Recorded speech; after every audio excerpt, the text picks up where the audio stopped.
दोस्तों, अक्सर ऐसा होता है कि जब हम ब्रह्मचर्य का पालन करते हैं तो हमारे मन में कहीं ना कहीं से अश्लील विचारधारा जरूर उठती है। चाहे हम कितना भी प्रयास कर लें, लेकिन ये अश्लील विचारें कभी पीछा नहीं छोड़ती। लेकिन दोस्तों, अगर आप इस वीडियो को अंत तक देख लेते हैं तो यकीन मानिए आपके मन से गंदी और अश्लील विचार आना खत्म हो जाएगा। एक गांव में एक रामू नाम का लड़का रहता था। वह बहुत परेशान था क्योंकि उसका मन उन्हीं चीजों के बारे में सोचता रहता जिसके बारे में वह नहीं सोचना चाहता था। वह अपनी छोटी छोटी क्षणिक खुशियों के लिए अपने दिन का ज्यादातर समय बर्बाद कर देता और फिर बाद में इसके लिए पश्चाताप करता।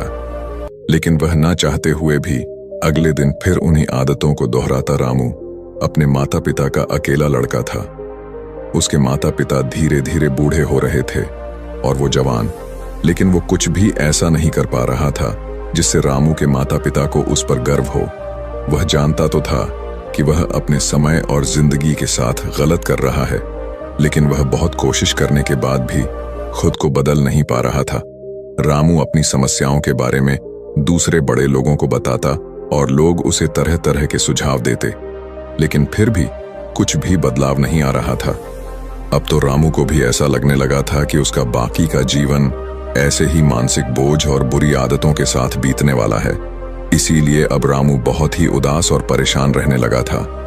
एक दिन ऐसे हुआ, रामू अपने विचारों में खोया हुआ अपने गांव के तालाब के किनारे बैठा हुआ था। तभी पीछे से उसका एक मित्र भागता हुआ आया और बड़े उत्साह से उसके कंधे पर हाथ रखकर बोला, है रामू, मुझे तुम्हारी सभी समस्याओं का समाधान मिल गया है। रामू अपने मित्र के मुंह से यह बात सुनकर वह बहुत खुश हो जाता है और पूछता है, क्या समाधान मिला मेरी समस्याओं का? रामू के मित्र ने कहा, ध्यान ध्यान तुम्हारी सभी समस्याओं का समाधान है। रामू ने कहा, यह ध्यान क्या होता है? मित्र ने कहा, कल हमारे गांव में एक महात्मा भिक्षाटन के लिए आए थे। गांव के सभी लोग उन महात्मा से अपनी अपनी समस्याओं का समाधान पूछ रहे थे, तो मैंने सोचा कि मैं भी तुम्हारी समस्या का समाधान पूछ ही लेता हूं। तो मैंने उन महात्मा से अपने मन को काबू में करने का तरीका पूछा। मेरा प्रश्न सुनकर उन महात्मा ने ज्यादा तो कुछ नहीं कहा, बस इतना ही कहा, ध्यान ध्यान जीवन की सभी समस्याओं का समाधान है। मैंने सोचा कि तुम्हें ध्यान के बारे में पता होगा, इसीलिए मैंने उन महात्मा से ध्यान के विषय में ज्यादा कुछ नहीं पूछा। अपने मित्र की बात सुनकर रामू ने कहा, मुझे उन महात्मा से मिलना है। वह रामू और उसका मित्र महात्मा को ढूंढने निकल पड़ते हैं। बहुत पूछताछ और खोज मशक्कत के बाद उन्हें वो महात्मा बगल के एक गांव में एक पेड़ के नीचे ध्यान करते हुए मिलते हैं। वे दोनों उस महात्मा के पास जाकर बैठ जाते हैं और उनकी आंखें खुलने का इंतजार करते हैं। थोड़ी देर बाद जब महात्मा अपनी आंखें खोलते हैं तो वह उन्हें प्रणाम करते हैं और कहते हैं, आपने यह तो बता दिया कि ध्यान जीवन की सभी समस्याओं का समाधान है, लेकिन आपने यह नहीं बताया कि ध्यान है क्या?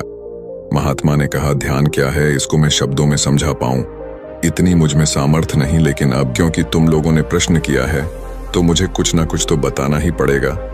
तो सुनो, ध्यान का मतलब है ना कोई प्रश्न, ना कोई उत्तर, ना कोई विचार और ना ही कोई भावना। यह एक ऐसी स्थिति है जो हमारी वास्तविकता से हमारा परिचय करवाती है।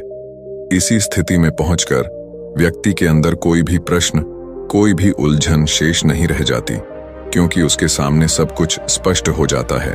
उसे इस जीवन की व्यर्थता का पूर्णता आभास हो जाता है। रामू ने पूछा, लेकिन ध्यान की ऐसी स्थिति को कैसे प्राप्त किया जा सकता है? महात्मा ने कहा, ध्यान करना बहुत आसान है। क्या तुम्हें बैठना आता है? रामू ने कहा, हाँ मैं बैठ सकता हूं। महात्मा ने कहा, कितनी देर तक बैठ सकते हो? रामू ने कहा, ऐसे तो कभी आजमाया नहीं, लेकिन जितनी देर तक चाहूं उतनी देर तक बैठ सकता हूं। महात्मा ने कहा, रोज 1 घंटा आंख बंद करके सीधा बैठना है। रामू ने पूछा, कब और कहां बैठना है? महात्मा ने कहा, कभी भी और कहीं भी, बस जगह शांत और एकांत होनी चाहिए। रामू ने फिर प्रश्न किया, मेरे मन के ये गंदे विचार और मेरी बुरी आदतें कितने दिन में छूट जाएंगी? महात्मा ने कहा, सिर्फ 1 दिन में अगर तुम 24 घंटे आंख बंद करके बैठ सको तो महात्मा से आज्ञा ले। रामू अपने घर आ जाता है और ध्यान करने बैठ जाता है। जैसे वे अपनी आंखें बंद करके बैठता है, उसके मन में तरह तरह के विचार उठने शुरू हो जाते हैं, जैसे कि ध्यान करने से सचमुच कुछ फायदा होगा। मैं अपनी बुरी आदतों को छोड़ भी पाऊंगा या नहीं? आखिर सभी लोग मेरी इज्जत कब करेंगे? मैं तो उससे प्रेम करता हूं, लेकिन वह मुझसे प्रेम क्यों नहीं करती? मैं ऐसा क्या करूं कि मैं बहुत सा धन कमाऊं और अपने गांव का सबसे अमीर व्यक्ति बन जाऊं? इसी तरह के और भी विचार उसके मन में लगातार उठने लगे। फिर उसे ध्यान आया कि महात्मा ने कहा था, ध्यान की अवस्था में कोई विचार, कोई भावना नहीं होती। अब वह अपने विचारों को रोकने का प्रयास करने लगा, लेकिन क्या बहती नदी के पानी को कभी कोई रोक पाया है? रामू भी अपने विचारों को नहीं रोक पाता और आंखें खोलकर बैठ जाता है और सोचता है, अब तक के जीवन में बहुत से काम किए, लेकिन इतना मुश्किल काम कभी ना किया था। और वह महात्मा बोल रहे थे कि ध्यान करना बहुत ही आसान है। रामू उन महात्मा से मिलने दोबारा अपने घर से निकल पड़ता है और उनके पास पहुंचकर कहता है, आपने तो कहा था कि ध्यान करना बहुत ही आसान है, लेकिन यह तो मुझे दुनिया का सबसे मुश्किल काम लग रहा है। मेरे बहुत प्रयास करने के बाद भी मेरे मन में विचार उठने बंद ही नहीं हो रहे हैं। महात्मा ने कहा, लेकिन तुमसे विचारों को रोकने के लिए किसने कहा है? रामू ने कहा, तो फिर विचार रहित स्थिति कैसे प्राप्त होगी? आपने तो कहा था कि ध्यान में कोई विचार, कोई प्रश्न नहीं होते। महात्मा ने कहा, हमारे दिमाग में हर समय बहुत से विचार जन्म लेते हैं और मरते हैं, लेकिन हमारा मन उनमें से किसी एक विचार को पकड़ लेता है और फिर उससे जुड़े विचारों के बारे में सोचता चला जाता है। इस तरीके से हमारा मन विचारों में उलझ जाता है और हम भूल जाते हैं कि हम क्या कर रहे थे। जब तुम ध्यान करने बैठोगे तो तुम्हारे दिमाग में भी बहुत से विचार उठेंगे और खत्म हो जाएंगे, लेकिन तुम्हें किसी भी विचार का चुनाव नहीं करना, बस उन्हें देखना है। तुम्हारे मन में विचार उठेंगे और खत्म हो जाएंगे। धीरे धीरे समय के साथ इन विचारों के उठने की गति कम होती चली जाएगी। महात्मा के मुंह से ये सारी बातें सुनकर वह रामू अपने घर वापस आ जाता है और दोबारा ध्यान करने के लिए बैठ जाता है। इस बार वह रामू महात्मा के बताए अनुसार अपने मन में उठ रहे विचारों को देखता है। वह कुछ देर तक तो विचारों को साक्षी भाव से देख पाता है, लेकिन फिर उसके मन में ऐसे विचार उठते हैं जिनके बारे में सोचने से वह खुद को रोक नहीं पाता और वह गहरे विचारों में खो जाता है। कुछ देर बाद उसे याद आता है कि वह तो ध्यान कर रहा था। वह दोबारा विचारों को देखने का प्रयास करता है, लेकिन इस बार उसका मन दूसरी चाल चलता है। अब उसके मन में अश्लील विचार उठने लगते हैं। रामू सोचता है कि ध्यान जैसी पवित्र स्थिति में यह अश्लील विचार क्यों रहे हैं। वह अपने मन में उठ रहे अश्लील और गंदे विचारों को रोकने का बहुत प्रयास करता है, लेकिन वह उन्हें रोक नहीं पाता। उसके मन में लगातार बस ऐसे ही विचार उठ रहे थे। बहुत देर तक प्रयास करने के बाद जब रामू परेशान हो जाता है तो वह ध्यान से उठकर सीधा उन महात्मा के पास पहुंचता है और कहता है, मैं जब भी अपनी आंखें बंद करके ध्यान करने के लिए बैठता हूं तो मेरे मन में सिर्फ अश्लील और गंदे विचार ही आते हैं। महात्मा ने कहा, कोई भी विचार अच्छा या बुरा नहीं होता, इसीलिए किसी भी विचार को बुरा समझकर उसे जबरदस्ती दबाने का प्रयास मत करो, क्योंकि हमारे द्वारा विचारों का विरोधी उन्हें और भी शक्तिशाली बनाता है।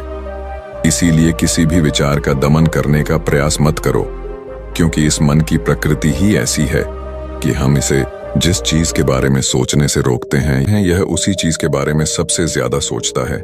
इसीलिए तुम्हारा विचारों को रोकने का प्रयास व्यर्थ है, और जिन विचारों को तुम गंदे व अश्लील विचार कह रहे हो, वो विचार भी तुम्हारे जीवन का एक हिस्सा है।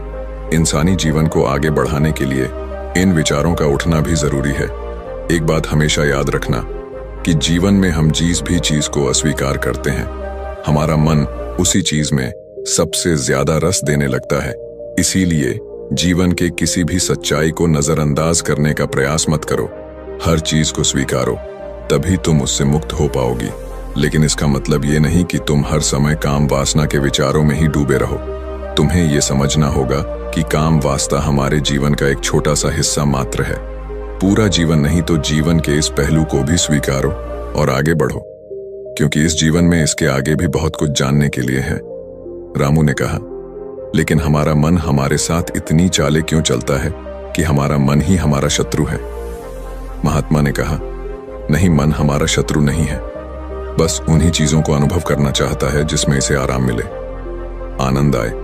हम कोई ऐसा काम करते हैं जिसमें शुरू में ही मन को आनंद नहीं मिलता। तो हमारा मन उस काम का विरोध करता है। महात्मा ने आगे कहा, अगर तुम अपने मन से बुरे विचारों को खत्म करना चाहते हो तो ब्रह्मचर्य का पालन करो और अपनी आदतों को बदलो। आदतों को तुम केवल तभी बदल सकते हो जब तुम्हारा मन तुम्हारे काबू में होगा, और तुम्हारा मन तुम्हारे काबू में तभी आएगा जब तुम खुद को जानोगे, जब तुम स्वयं को अनुभव करोगे, जब तुम ध्यान का अनुभव करोगे। इतना कहकर महात्मा वहां से चले गए। रामू समझ गया था, अगर उसे ब्रह्मचर्य का पालन करना है तो उसे अपने मन को काबू करना पड़ेगा।